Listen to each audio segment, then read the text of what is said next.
네, 마태복음 6장 12절 말씀 우리 같이 합독하겠습니다. 우리가 우리가 우리에게 죄 지은 자를 사하여 준 것 같이 죄를 죄를 사하여 주시옵고. 아멘. 네, 오늘 마태복음 27번째 시간인데요. 기도 시간에 사주의 축복을 받는다라는 제목으로 함께 은혜를 나누겠습니다.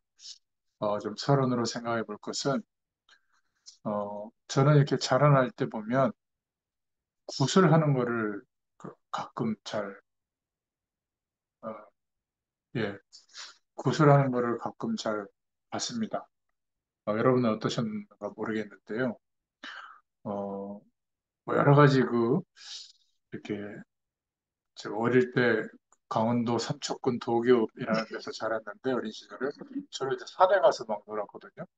이 산에 가서 이렇게 놀다 보면, 뭐 이렇게 뭘 모셔놓는 뭐 선앙장인가 뭐 이상한 것도 있고요. 큰 나무 같은데 뭐 이렇게 막 청 같은 거를 막 이렇게 감아놓기도 하고, 막 그런 것도 보고, 그리고 가끔 이렇게 곳곳에서 이렇게 막 살고 있는 곳에도 내려와서 무속인들이 막 좀 큰 구슬하는 뭐 그런 것들을 제가 어릴 때 본 적이 있는데, 이런 것을 쫓아다니는 분들이 거의 다 사실은 잘 된 게 아니라 그 결말이 심각하게 무너지는 것을 제가 봤거든요. 자세히 살펴보니까 많은 사람들이 지금 살아가면서 거의 다 숨어져 있는, 남들에게 말하지 않았지만 숨겨져 있는 그런 문제들이 드러난 문제보다 훨씬 많은 것 같아요. 우리 어머니 세대, 할머니 세대들이 살아가실 때는 많이 없었죠. 거의 없었는데 지금은 뭐 너무 좋은 것들이 많잖아요. 살아가는데. 당장 뭐 다 승용차 타고 다니죠. 또 언제든지 막 이렇게 핸드폰 꺼내가지고 막 뉴스든 무슨 영상이든 막 다 찾아볼 수 있죠. 뭐 이걸로 쇼핑도 하죠. 은행 업무도 보죠. 얼마나 편합니까, 그죠? 근데 뭔가 살아가는 행복 지수나 삶의 질은 훨씬 못한 것 같아요. 그래도 예전에 한 50 넘어가면 좀 어른 취급도 받고, 뭔가 이렇게 인생의 에, 뭐 무슨 내용을 가지고 덕담도 하고 그랬는데, 지금 50은 아직 어린애입니다. 아직도 뭐 공부해야 되고, 아직도 뭐 자격 얻어야 되고, 뭐 아직도 뭐 취업 선상에서 막 생존 경쟁해야 되고요. 그러니까 너무 많은 좋은 것들이 있는 것 같은데, 의외로 정말 우리 한 사람 한 사람을 들여다보면 굉장히 힘들어하는 숨어있는 문제들이 훨씬 많은 것 같아요. 우리 여성분들도 보면 예쁘게 화장을 이렇게 하고 다녀도 그 뒷면을 보면 참 어려움들이 많은 것 같습니다. 어, 성공한 사람들의 뒷면에 오히려 보통 사람보다 굉장한 문제를 더 가지고 있죠. 어느 날 저는 예수 믿는 게 도대체 뭔가, 이거를 깨닫게 된 거예요. 예수 믿는 것은 아무리 노력해도 해결될 수 없는, 영적으로 어딘가에 묶여 있던 우리가 마귀의 자녀에서 하나님의 자녀로 완전히 신분이 바꿔지는 거구나. 이거를 정말 알게 됐어요. 모든 인간은 정해진 운명대로 아무리 노력해도 그 팔자대로 되는데, 어, 우리에게 그런 게 없어졌구나. 하나님께서 약속하신 그 영원한 축복을 누리면서 또 영원한 천국 배경이 보장되어 있기 때문에 내가 누구이며 무엇을 위하여 어떻게 살아야 할지를 제가 알게 된 겁니다. 요한복음 5장 24절에 보면 사망에서 생명으로 옮겼느니라 이렇게 고백하고 있잖아요. 로마서 8장 2절에도 보면 죄와 사망의 법에서 너를 해방하였습니다. 제가 이거를 알게 된 거예요. 그리고 당연히 하나님을 모르고 영원한 축복을 경험하지 못한 그 상태에서 살아갈 때는 내 영적 상태가 어떻겠습니까? 늘 걱정이 많고 두려워하고 막 상처가 있고 또 막 넘어지고 상대적 열등감에 빠지고 그러지 않았겠어요? 근데 이 복음 속에서 회복된 내 자신이 누구인지를 알게 됐을 때부터 저의 영적 상태가 하나님을 모르는 사람과 완전히 달라져 있다는 걸 알게 된 겁니다. 영원한 생명을 얻었고 영원한 하나님께서 거룩한 영으로 함께하고 있는 상태라는 것을 믿게 됐고 확신하게 됐어요. 그러니까 아무리 훌륭한 사람도 하나님 모르는 불신자들은 결국 사단의 지배를 받을 수밖에 없구나. 물론 제가 이제 목회자가 돼서 말씀 증거하면서 현장에서도 이런 것들을 많이 봤는데요. 그러니까 누군가의 지배를 받기 때문에 안 할 수가 없는 겁니다. 굿을 해야 되고 점치고 사주팔자를 물어봐야 되고 그죠? 뭐 이렇게 맨날 막 이렇게 자기 미래에 대해서 불안해가지고 뭐 용한 데 가서 이렇게 알아봐야 되는 거예요. 그러니까 아무리 못났지만 우리 하나님의 자녀는 성령의 인도를 받도록 하나님이 우리 인생을 인도하는 사실을 알았어요. 그러니까 우리의 내세, 우리의 미래도 완전히 다르구나. 그래서 성경에서 쓴 단어가 거룩하다는 단어거든요. 구별되어졌다. 다르다는 말이에요. 우린 또 거룩하라고 그러니까 막 인격적으로 완성도를 높아가지고 굉장히 막 착하고 바르게 사는 거 필요하지만 하나님께서 그리스도의 의로 말미암아 우리를 구별시켜 주셨다. 다르게 하셨다는 거예요. 이게 이제 믿음 안에서 이것을 알고 난 뒤에는 그러니까 이 축복을 전하지 않고는 안 되는 거예요. 모르니까 사람들이. 저 목회자라서 이런 얘기 하는 게 아닙니다. 목회자들도요, 목표가 목회인 경우가 많습니다. 의사분들도 병원 크게 하고 돈 많이 벌고 그렇게 하듯이 목회자들도 하여튼 커지면 좋잖아요. 비 오는 데 맨날 가가지고 뭐 예배 드려 달라고 하는데 가서 예배 드려 주겠습니까? 전사님 보내고 되고 뭐 부목사님 보내면 되죠. 근데 아마 저는 평생 말씀이 필요한 곳에 하나님이 부르시면 가게 될 것 같아요. 이게 알고 봤더니 이거보다 큰 축복이 없는 겁니다. 목회자로서. 또 성도들도 마찬가지입니다. 내가 있는 곳에 복음이 필요하기 때문에 있구나. 나의 직업과 기능을 통해서 하나님이 인도하셔서 우리의 삶과 또 경제 활동을 하지만 그런 모든 것들이 내가 지금 누리고 있는, 알고 있는 이 축복을 전도하지 않고는 정말 견딜 수가 없구나. 이런 상태가 되는 것 같아요. 저는 이러한 문제에서 완전히 해방됐다는 것을 저는 이제 확신합니다. 그래서 그것을 깨닫고부터 지금까지 문제들은 많이 있어요. 실수하는 것도 있고. 그런데 그것 때문에 사단에게 장악된다거나 영적인 문제로 막 고통당한다거나 그래 본 적은 없습니다. 저는 교회를 어릴 때 다녔는데도 이 복음의 능력을 알기 전에는 영적으로 막 힘들었거든요. 이렇게 신세한탄을 하고 나의 부족함이 막 커져 있고 막 대단한 사람들을 보면 막 뒤에서 부러워하고 이랬습니다. 그런데 이때는 아침에 일어나면 언제든지 고민거리, 염려거리, 힘든 인생 이런 게 먼저 머리에 떠올랐거든요. 근데 저는 이 복음을 깨닫고 나서 예수님을 그리스도로 믿고 난 뒤에 성령의 역사하심을 확인하고 난 뒤부터는 이런 것들이 없어졌어요.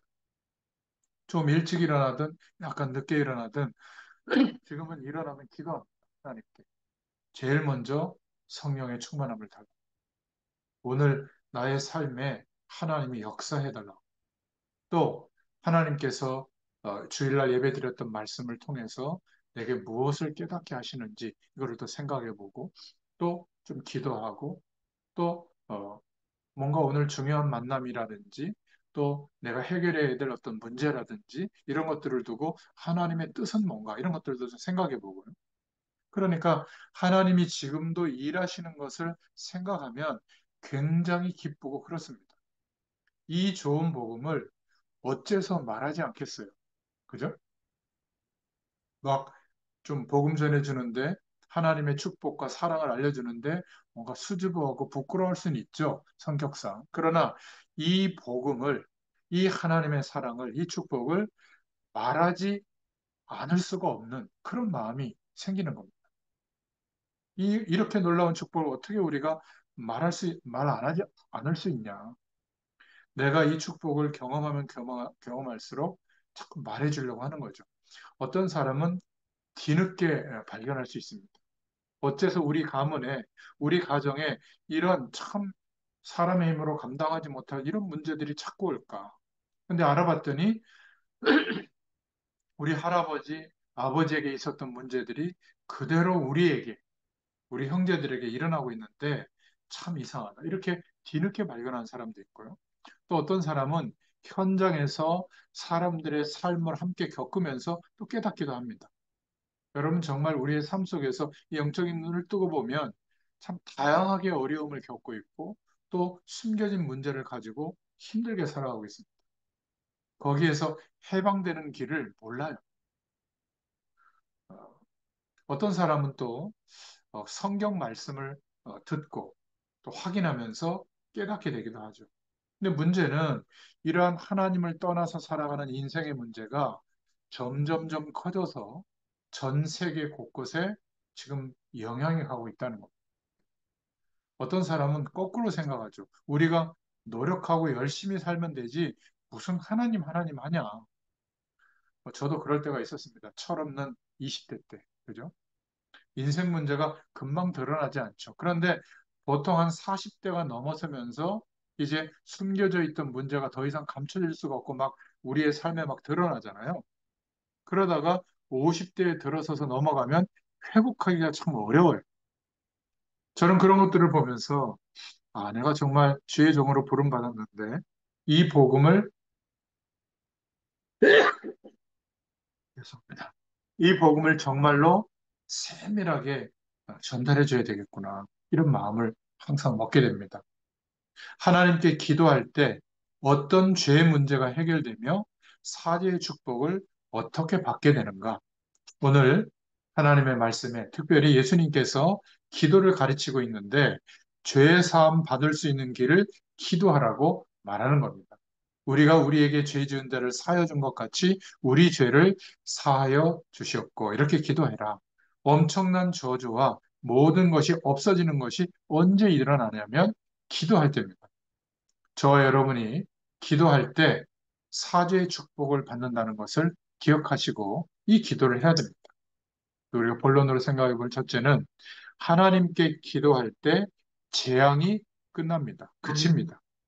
우리가 정시로 하나님 앞에 약속의 말씀을 붙잡고 믿음으로 기도할 때 우리 가문과 우리의 후대들과 또 우리가 함께 신앙생활하는 성도들에게 역사하는 흑암의 권세가 무너지도록 기도해야 될 줄로 믿습니다.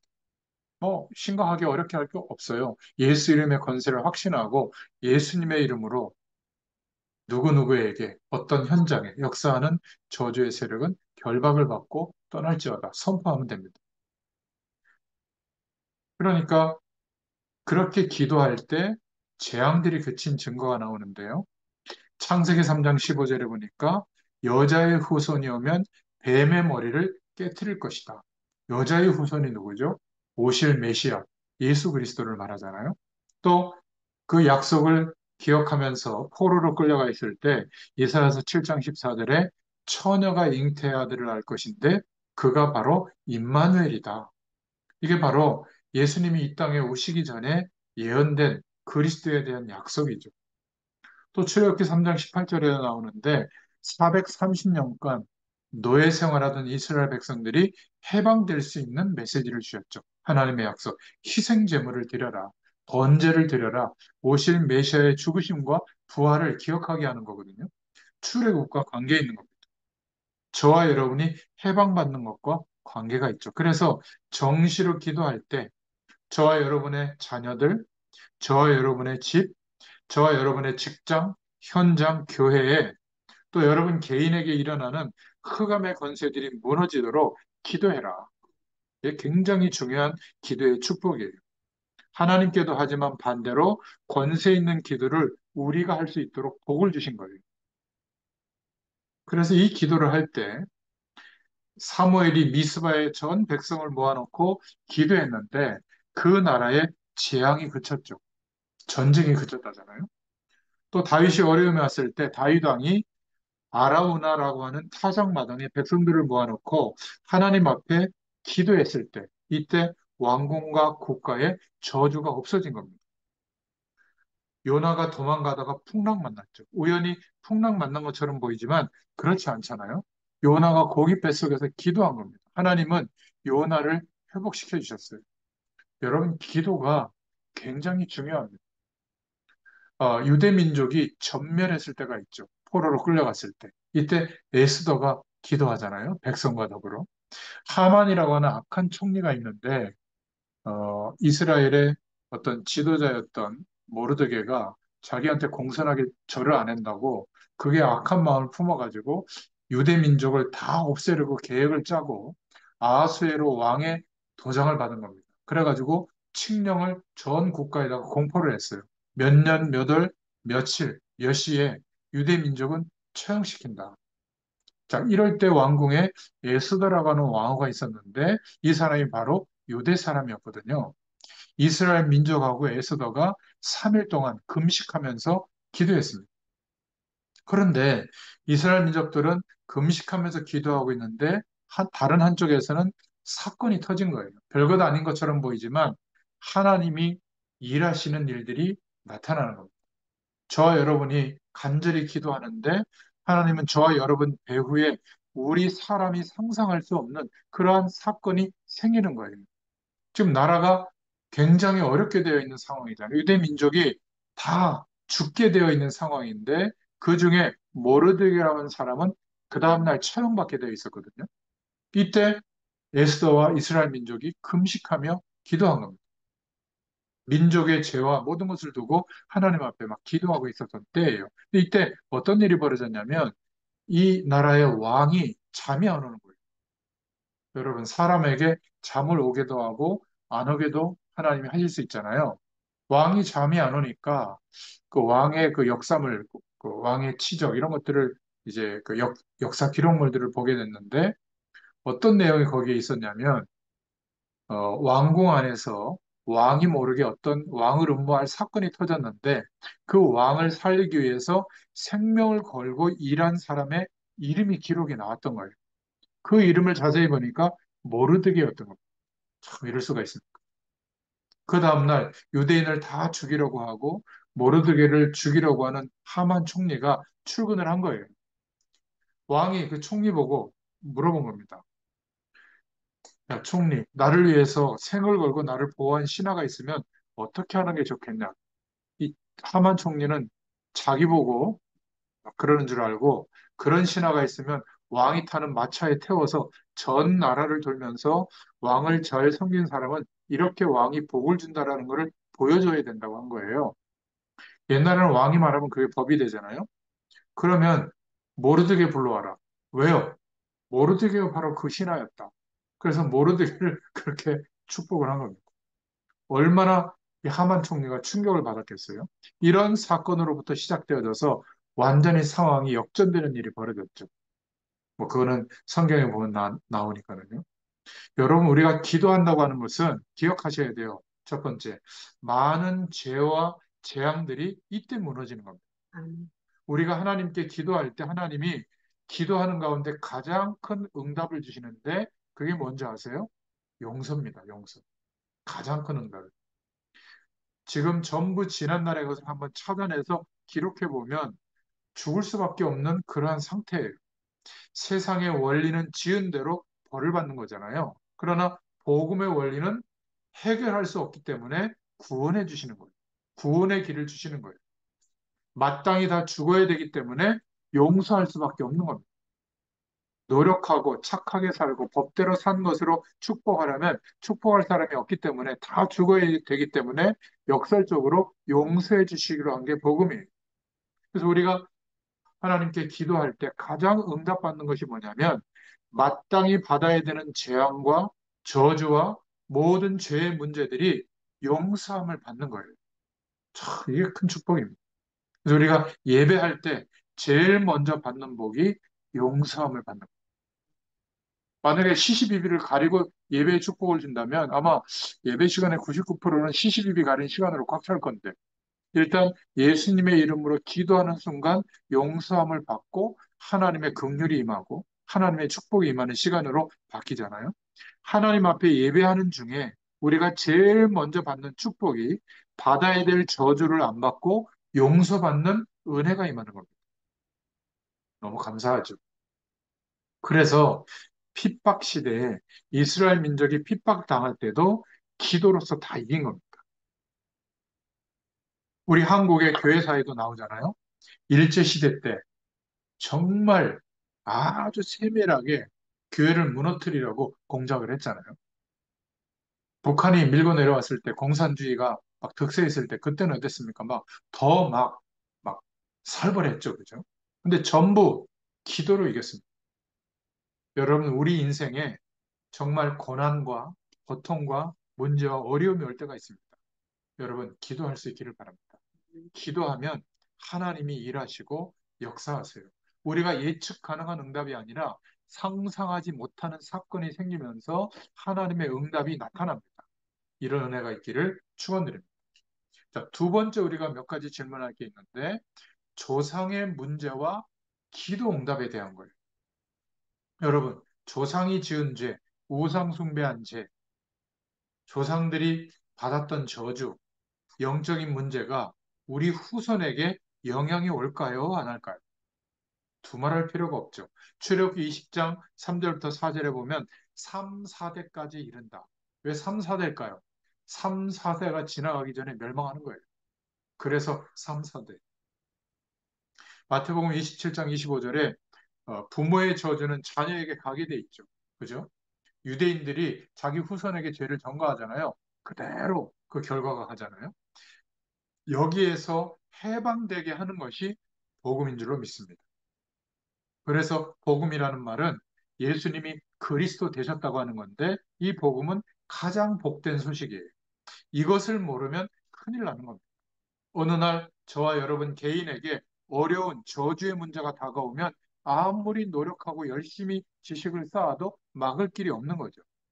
여러분, 교도소를 가는 사람들은 죄를 지어서도 가지만 늘 교도소를 갈 수밖에 없는 환경과 상황에 놓여 있는 거예요. 이게 참 안타까운 겁니다. 어떤 사람은 절대 안 가려고 했는데도 가게 되는 거죠. 과연 조상 때부터 내려오던 죄와 저주가 우리 후대들에게 영향이 가느냐? 반드시 가게 되어 있습니다. 자, 그럼 두 번째 물어볼 게 있잖아요. 예수 믿고 구원받았는데도 그 후손에게 영향이 갈까요? 가문에 흐르는 저주? 이런 책도 있잖아요. 저도 뭐 슬쩍 살펴봤는데 그 책에 대해서 반박하는 내용들도 있더라고요. 뭐냐면 뭐든지 무조건 가문의 저주하고 그 후손들의 삶을 연결시키는데 그거는 잘못됐다는 거예요. 저도 거기에 동의합니다. 그 책이 좀 복음적이라기보다는 너무 미시적인 것에 막 극대화해서 적용시켰다는 것을 좀 느낄 수가 있는 거거든요. 예수 믿고 구원받았는데 선조 때부터 있던 저주가 우리와 관계가 있을까? 복음적으로 생각해 보면 관계없어요. 그러나 기억해야 될 건 있습니다. 사단은 아직 살아있잖아요. 그래서 속이는 거예요. 그 문제가 우리를 무너뜨릴 수 있는 것처럼 속이는 겁니다. 우리는 육신을 가지고 있기 때문에 속이면서 우리를 이용하는 거죠. 그렇죠? 하나님의 자녀가 되었다는 것은 모든 문제가 해결됐지만 깨닫지 못하면 속아요. 그래서 우리를 보고 예수님이 기도하라고 하는 겁니다. 나는 구원받아서 저주에서 해방되어졌지만 우리 집안이 워낙 그 무속과 저주와 우상의 배경 속에 있다면 거기에 영향이 올 수밖에 없죠. 그죠? 저와 여러분 한 명이 정말 예수 그리스도를 믿고 구원받으면 영적인 의미로는 저와 여러분의 가정, 가문의 전체의 영적인 축복이 가는 것. 이것이 하나님의 축복인 줄로 믿습니다. 여러분 남편, 아내, 집안이 워낙 우상 숭배하는 집안이라면 그 영향이 남아있지 않겠어요? 그것은 부인할 수가 없는 거잖아요. 그래서 기도하라는 거예요. 그러니까 우리에게 죄 지은 자를 사하여 준 것 같이 우리 죄를 사하여 주시옵고 그렇게 기도해라. 에베소 6장 10절부터 20절에는 어떻게 기도하라고요? 전신갑주를 입어라. 무장하고 기도해라. 그죠? 에베소 6장 10절부터 20절에 나와 있죠. 여러분, 조상의 죄와 저주가 우리에게 그대로 전가될 수밖에 없는데 예수 그리스도로 인하여 믿는 순간에 완전히 끝난 줄로 믿습니다. 자, 그러면 세 번째 우리가 좀 알아봐야 될 게 있죠. 우리가 짓는 자범죄는 어떻게 될까? 영적인 죄, 뭐 우상숭배했던 죄, 원죄에 대한 것을 우리가 알고 있지만 오늘 기도는 자범죄에 관한 것도 포함되는 거거든요. 자범죄라는 말은 우리가 매일매일 살아가면서 짓는 죄예요. 실수할 수도 있고 어떤 이익 때문에 의도한 거일 수도 있고, 그죠? 모르고 짓는 죄일 수도 있습니다. 원죄는 우리가 지은 것도 아닌데 원래부터 있던 죄. 쉽게 말하면 저와 여러분 집안이 망하는데 우리가 잘못을 안 했는데도 망할 수도 있어요. 원죄의 결과로. 또 부모님이 우상 숭배하는데 자녀가 죄가 없는데도 그 영향이 가서 저주가 임할 수도 있는 겁니다. 그런 것들은 전부 원죄와 관련이 있는 거잖아요. 근데 자범죄는 우리가 지은 죄예요. 그래서 이 자범죄는 구원과는 관계가 없어요. 기억하시기 바랍니다. 자범죄는 하나님의 축복과 저주와 관계가 있는 겁니다. 내가 자범죄를 짓고 있는 상태는 성령께서 역사할 수 없는 상태예요. 그래서 회개해야 되는 겁니다. 영이 맑아야죠. 회개하는 방법은 하나님 앞에 인정하는 거예요. 그리고 이 죄의 권세에 내가 또 굴복하지 않도록 하나님께 도움을 요청하는 거예요. 그럼 어떻게 되죠? 깨끗하게 용서해 주시고 그 죄의 권세를 이길 수 있는 힘을 성령으로 역사해 주시는 겁니다. 그럴 때 하나님의 축복이 그때부터 나타나죠. 근데 어떤 사람들은 난 이런 죄 정도는 괜찮겠지. 작은 죄, 조그만한 죄 그런 건 없어요. 하나님 앞에. 그러니까 우리가 항상 회개하는 심정으로 쓸 수밖에 없는 거예요. 다른 사람을 판단할 수가 없는 겁니다. 모르고 지은 죄는 더 많거든요. 그렇지 않겠어요? 그래서 자범죄는 구원과는 관계가 없지만 하나님의 축복과 또 진노와 저주와 관계가 있다. 그래서 자범죄를 해결하는 방법은 기도예요. 하나님 앞에 기도하는 것. 저와 여러분의 어려운 상황, 있을 수밖에 없는 문제들, 하나님께 기도하면 하나님은 용서하시겠다고 했어요. 요한일서 1장 9절에 꼭 기억하세요. 우리 죄를 자백하면 저는 미쁘시고 의로우사 우리 죄를 사하시며 모든 불의에서 우리를 깨끗게 하실 것이요. 너무 감사하죠. 여러분, 우리 귀여운 자녀가 어릴 때 막 잘못한 것 때문에 막, 아빠, 엄마 잘못했어요. 그런데 막 때리고 야단칠 수 있습니까? 육신의 부모도 그런데 하나님은 그렇게 하지 않으세요. 우리의 연약함을 고백하고 기도할 때, 회개할 때 하나님은 모든 죄를 용서해 주세요. 어떤 죄도 용서할 수 있는 능력이 하나님께 있습니다. 이걸 믿어야지 두려워서 피하면 안 돼요. 알고도 지은 죄도 있고 모르고 지은 죄도 있습니다. 그런데 이것을 내가 가지고 있으면 사단이 활용을 하는 거예요. 너 따위가 무슨 하나님의 복을 받냐? 너 따위가 무슨 복음을 전하냐? 너 따위가 무슨 하나님의 성공이 축복이 오겠냐? 그거를 허용해버리면 그런 결과가 오는 거예요. 하나님 앞에 그런 마음이 들 때 죄책감으로 가지 말고 회개하시길 바랍니다. 하나님 용서해 주세요. 그러니까 자기도 모르게 사단이 막 가지고 놀 때 그 의식에 빠지게 되거든요. 죄의식에. 그래서 가장 좋은 방법은 사람에게 말하는 게 아니에요. 하나님께 기도하면 됩니다. 잘못한 것을 그냥 가만히 가지고 있으면 좀 면역력이 생겨가지고 점점 죄에 대해서 무뎌지고 점점 큰 죄를 짓는데도 나는 막 하나님이 역사한다는 거예요. 그거는 있을 수 없는 거죠. 성령께서 함께하는 사람은 죄를 짓고 살 수가 없어요. 불편해요.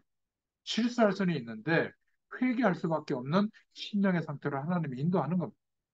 그래서 기도하기 시작할 때 하나님 앞에 기도하기 시작할 때 오히려 굉장한 축복의 문들이 열려지게 될 줄로 믿습니다. 무엇 때문에 기도해야 되며 기도할 때 뭐라고 기도해야 될까? 저와 여러분은 기도할 때마다 죄의 문제를 기도하는데 저와 여러분의 집안에 일어나는 재앙과 저주 꺾이도록 반드시 기도해야 될 줄로 믿습니다. 우리는 연약한 인간입니다. 하나님 앞에 나올 때마다 우리의 잘못을 하나님 앞에 기도하면서 새 힘을 얻어야 될 줄로 믿습니다. 그런데 오늘 예수님이 그런 응답을 주시겠다고 하면서 조건을 하나 붙인 거예요. 다 응답되는데 요거 하나 해야 된다. 그게 뭐냐면 우리가 우리에게 죄 지은 자를 사하여 준 것 같이 우리 죄를 사하여 주셨고 그렇게 기도하라고 한 겁니다. 쉬운 말로 바꿔보면 하나님 내게 범죄한 사람을 내가 용서했습니다. 하나님 나도 용서해 주세요. 이렇게 기도하라는 거예요. 내게 실수한 가족을 내가 용서했습니다. 하나님 제 죄도 용서해 주세요. 그런 말이 되는 겁니다. 하나님 내 잘못도 용서해 주옵소서 할 때 형제 잘못도 용서해 주라는 겁니다. 이게 기도 응답의 원리예요. 나는 막 적개심을 갖고 막 분노가 가득 차고 막 미워하고 막 이러고 있는데 하나님 앞에는 늘 용서를 구하고 있다. 뭔가 안 맞는 기도예요. 그렇지 않겠습니까? 그래서 오늘 예수님이 가르쳐 주신 기도는 반드시 응답되는 하나님의 비밀인 줄로 믿습니다. 꼭 기억하세요. 내가 누군가와 엉켜 있어서 아직도 막 원한 맺힐 정도로 한이 서려 있다. 그거 풀어야 됩니다. 하나님은. 내가 아직은 사랑할 마음은 없지만 용서하겠습니다. 용서할 마음을 주세요. 이렇게 기도해야 돼요. 그렇지 않겠어요? 자, 오늘 결론입니다. 기도할 때 어떤 죄의 문제, 어떤 저주의 문제, 어떤 재앙의 문제도 기도하는 자는 승리하게 될 줄로 믿습니다. 그래서 우리가 개인도 중보기도할 때 또 가정, 후대들, 또 우리의 현장을 두고 모든 재앙과 저주가 무너지도록 예수 그리스도의 이름으로 기도할 수 있기를 바랍니다. 두 번째 결론은 우리가 알고 지은 죄, 모르고 지은 죄 맞습니다. 이 잘못을 항상 하나님 앞에 고백하시고 성령께서 도우시는 새 힘을 얻을 수 있기를 축원드립니다. 이러한 조그만 실수 때문에 영적인 큰 문제에 지지 않도록 기도할 수 있기를 바랍니다. 오늘 6장 12절의 말씀처럼 조건이 있다. 내게 범죄한 자를 용서했으니 나도 용서해 주옵소서. 하나님께 용서함 받은 것 같이 너도 형제를, 자매를 용서해라. 기억하시기 바랍니다. 예배할 때마다, 정시로 기도할 때마다 두 가지를 꼭 기억하고 기도하시길 바랍니다. 여러분 개인, 가문, 후대들, 여러분 현장에 일하는 모든 저주, 죄로 오는 것이 있어요. 꺾이게 해달라고 예수님의 이름으로 기도하시길 바랍니다. 또 우리 개인이 알고도 모르고도 지은 죄, 실수한 것들이 있거든요. 그것 때문에 영적인 어려움이 오지 않도록 하나님 앞에 반드시 회개하고 기도하면서 새 힘을 얻기를 축원드립니다. 조그만한 실수도 할 수 있거든요. 그것 때문에 큰 영적 문제에 이용당하지 않도록 하나님 앞에 기도해야 되는 겁니다. 단 하나, 절대 내 이웃, 가족, 형제, 사람들에 대해서 용서는 안 하면서 내 죄만 용서해 달라고 할 수 있겠느냐? 너희는 이렇게 기도해라. 예수님께서 말씀하신 내용, 기도 응답받는 중요한 비밀이고 원리입니다. 뭐 알고 있는 내용 같고 별로 중요하지 않은 것 같지만 우리는 자꾸 뭘 구하기만 하는데 왜 구하는데도 응답이 없다면 왜 그럴까? 말씀으로 돌아가서 하나님의 말씀이 우리에게 답을 주시는 내용을 그대로 붙잡으면 됩니다. 그러면 당장 하나님의 응답이 오게 되는 거죠. 오늘 저와 여러분이 기도의 큰 축복을 받고 여러분이 기도하는 시간에 여러분 개인과 가정과 모든 현장에 흑암 권세가 무너지게 되기를 예수님의 이름으로 축원드립니다. 기도하겠습니다. 하나님 감사합니다. 우리가 기도할 때마다 사죄의 축복을 받는 것을 예수님께서 말씀해 주시고 그러한 축복을 우리가 누릴 수 있도록 우리의 형제들, 우리와 함께하는 사람들에게도 예수 그리스도의 사랑으로 용서할 수 있게 하시고 이제 하나님이 함께 하시는 응답과 축복을 누리면서 이 일에 증인이 되어질 만큼 우리의 마음과 생각을 현장으로 옮겨주시기를 소원합니다. 오늘도 함께 하심을 감사드리며 예수님의 이름으로 기도드렸습니다. 아멘. 감사합니다.